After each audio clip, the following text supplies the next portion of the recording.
नमस्कार दोस्तों, कैसे हैं आप लोग। उम्मीद करता हूं आप लोग बहुत अच्छे होंगे और आपकी तैयारी बहुत अच्छे से चल रही होगी। दोस्तों, आज की क्लास का जो हमारा पर्पज़ है वह आपको थंबनेल देखकर पता चल ही गया होगा कि आज का सेशन कितना अहम होने वाला है। भारत के अंदर लाखों लोग, लाखों युवा दिल्ली पुलिस में सेवा देना चाहते हैं और वह चाहते हैं कि दिल्ली पुलिस में रहकर देश की सेवा करें।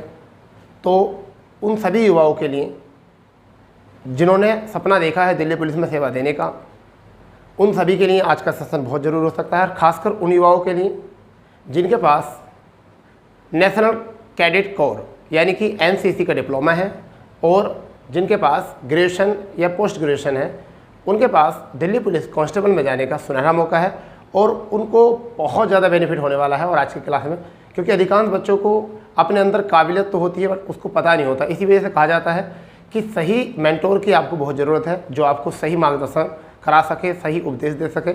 तो उसी उपदेशों के माध्यम से और उसी जानकारी के माध्यम से आज का सेशन हम शुरू कर रहे हैं। तो क्या है एनसीसी वालों के लिए और क्या है पोस्ट ग्रेजुएशन वालों के लिए, हम बताते हैं मौका। और क्यों है आसान इनके लिए दिल्ली पुलिस, ठीक है, दिल्ली पुलिस में जाने के लिए क्यों है इनका राह और भी आसान हो जाती है। तो आज पूरी बात करने वाले हैं अपनी इस क्लास में। तो क्लास शुरू करने से पहले जो चैनल पर जुड़े हुए हैं वो चैनल को सब्सक्राइब करेंगे और जो हमारे के चैनल से पहले से जुड़े हुए हैं वो अपने दोस्तों में ज़्यादा से ज़्यादा शेयर करेंगे और लाइक का बटन तो दबाते चले जाओ, क्योंकि आज का सेशन है ना बहुत अहम होने वाला है। तो दोस्तों, बेसिक जानकारी हमने एक बना दी है इसके बारे में, दिल्ली पुलिस में सिलेबस क्या होता है, क्या हाइट होती है, टोटल जो हमने बात की है विज्ञापन की वह हम एक क्लास में करा चुके हैं। आज का सेशन मुख्य जो है वो विशेष जानकारी देने के लिए है। और देखिए क्या है, हम बात करने वाले हैं दिल्ली पुलिस के बारे में। और आवेदन प्रारंभ हुए हैं, आपको सबको पता है 1 तारीख से, और अंतिम तिथि भी आप सबको पता ही चल चुकी है कि क्या है 30/9/2023। एग्ज़ाम डेट सबको पता चल चुका, दिसंबर में एग्ज़ाम है, ठीक है। सब बच्चों ने ये हमारी पहली क्लास से पता कर लिया है। टोटल नंबर ऑफ पोस्ट जो है वो कितनी है, 7547। बहुत बड़ी विज्ञापन मतलब वैकेंसी है। इससे पहले इतनी विज्ञापन या इतने बड़ी वैकेंसी अभी नहीं आई है। जिसमें से मेल की अगर हम बात करें तो 5056 में वैकेंसी है, और जिसमें फीमेल की अगर बात करें तो वह 2491 वैकेंसी है। बहुत बड़ी वैकेंसी है ये बेटा। और इसमें नॉर्मल एज जो मानी जाती है यूआर वालों की, जनरल वालों की 18 से 25, ओबीसी वालों को 3 साल का आरक्षण मिलता है और एससी और एसटी वालों को 5 साल का। तो ये तो सभी को पता है, 3 वर्ष और 5 वर्ष, यानी कि ओबीसी और एससी व एसटी, ठीक है भैया। तो ये आपको आरक्षण मिलता है। अब बात करते हैं कि क्या है वह न्यूज़ मैं आपको बताने वाला हूँ। देखिए, ज़्यादातर मैं आपको एक सिलेबस में बताया तो सब बच्चों को केवल यही पता होता है, केवल यही पता होता है कि सिलेबस ये है आपका। देखिए सिलेबस में क्या है आपका, 50 क्वेश्चन जो है जीएस के हैं, 15 क्वेश्चन मैथ के हैं, रीजनिंग के 25 क्वेश्चन हैं और कंप्यूटर के जो आपके क्वेश्चन हैं वो 10 क्वेश्चन है। 100 नंबर का पेपर होता है, ठीक है। और मेरिट जो लगती है वो एग्ज़ाम के ही नंबर पर मेरिट लगती है।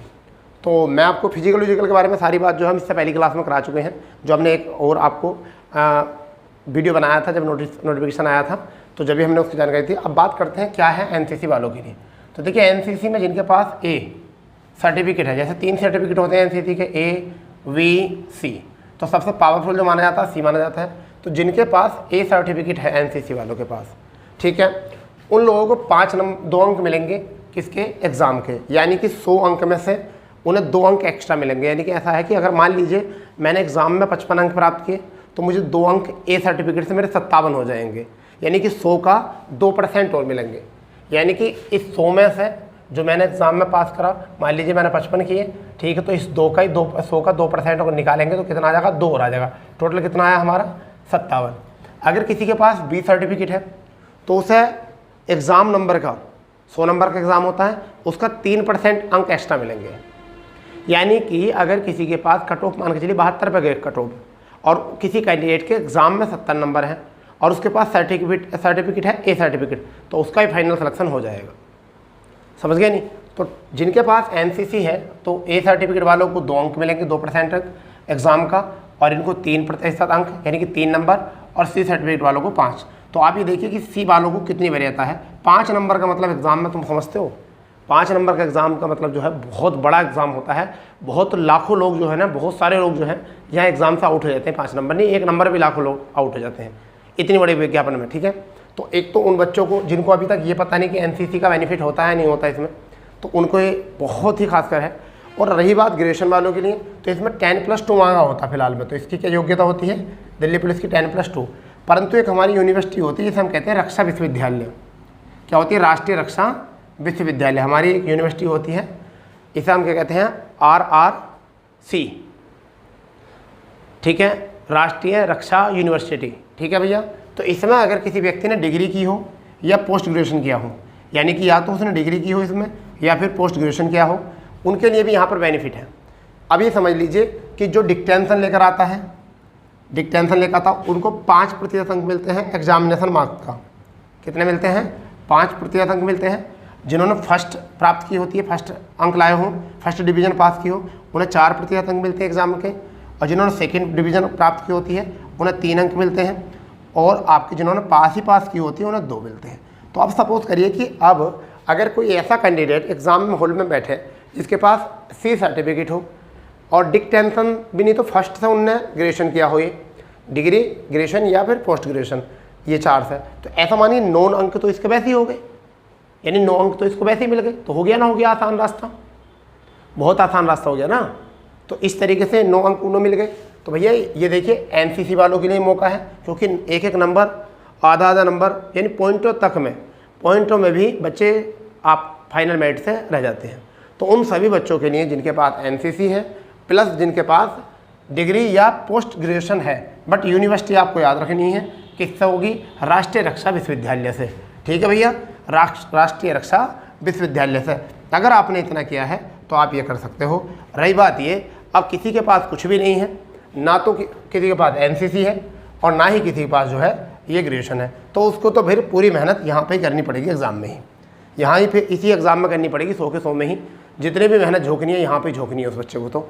तो भैया इस बात को भी ध्यान रखो मेरे दोस्तों कि यहाँ से क्या करना है हमें और इन दोनों में भी कहाँ यूज करना है, क्योंकि हम किसी एक के लिए तो वीडियो या क्लास बना नहीं रहे जानकारी। बहुत सारे मेरे भाई जो हैं जिनके पास NCC भी है और उनके पास राष्ट्रीय रक्षा विश्वविद्यालय के द्वारा डिग्री या फिर पोस्ट ग्रेजुएशन भी है, ठीक है भैया। और उन्होंने डिक्टेंशन भी ली होगी, कुछ ने फर्स्ट भी किया होगा, कुछ ने सेकंड डिवीज़न भी ली होगी और कोई पास भी हुआ होगा, ठीक है भैया। तो उनके लिए भी ये जानकारी बहुत अहम है। तो ये जानकारी बहुत अहम हो जाती है, ठीक है भैया। और इसमें जो है LMV,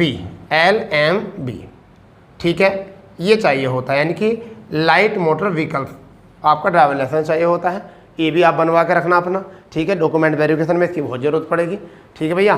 तो ये डॉक्यूमेंट ज़रूरी है कि आपको जब आप फॉर्म अप्लाई करो तो यहाँ पर यस कराओ जिसके पास NCC है, फॉर्म अप्लाई कराते समय NCC को यस कराओ। फिर जिसके पास अगर डिग्री रक्षा राष्ट्रीय रक्षा विश्वविद्यालय है वो भी अपनी डिग्री के मार्क्स चढ़ाओ इसमें, और कौन सी डिवीज़न है क्या है सब इसमें जो अपना ऐड कराइए, जिससे कि आपको बहुत ज़्यादा फाइनल मेरिट में जो है बेनिफिट मिलने वाला है, समझ गए। तो इतना ध्यान रखो। रही बात कट ऑफ की, तो जो बच्चे देखिए पिछली बार 72 गया था जनरल का, उससे पहले 66 गया था, तो ऐसा मान के चलिए आप अपना टारगेट जो बना के चलिए, वो आप अपना टारगेट बना के चलिए 80 से 85 तक का। ये टारगेट अगर बना के चले आप तो फिर आपका तो हो गया पूरी तरीके से मिशन सक्सेस, क्योंकि फिर आपको वर्दी देने से कोई नहीं रोक सकता भैया। तो इसलिए आप अपना इस पर जानकारी करिए। वैसे आज की क्लास का पर्पज़ जो था हमारा यही था। तो अगर जानकारी से आप संतुष्ट हो तो अपने दोस्तों को ज़्यादा से ज़्यादा शेयर करो, और जिन्होंने चैनल को सब्सक्राइब नहीं किया है तो वो चैनल को सब्सक्राइब करो, क्योंकि ये वाली जानकारी कोई ऐसा होता है जो बच्चों के हित में बात करता, वरना तो आएंगे और कुछ भी बताएंगे और बस अपने व्यू बढ़ा देंगे, ठीक है भाई। आप थोड़ा ये भी तो ध्यान करिए कि कौन आपको ऑथेंटिक जानकारी देता है और कौन आपको ऑथेंटिक जानकारी नहीं देता, तो इतना भी ध्यान रखना है। वैसे सभी टीचर्स बहुत मेहनत करते हैं आपको जानकारी जुटाने के लिए। चलिए सेशन यहाँ भी समाप्त करते हैं। तो जब तक के लिए जय हिंद, जय भारत, वंदे मातरम।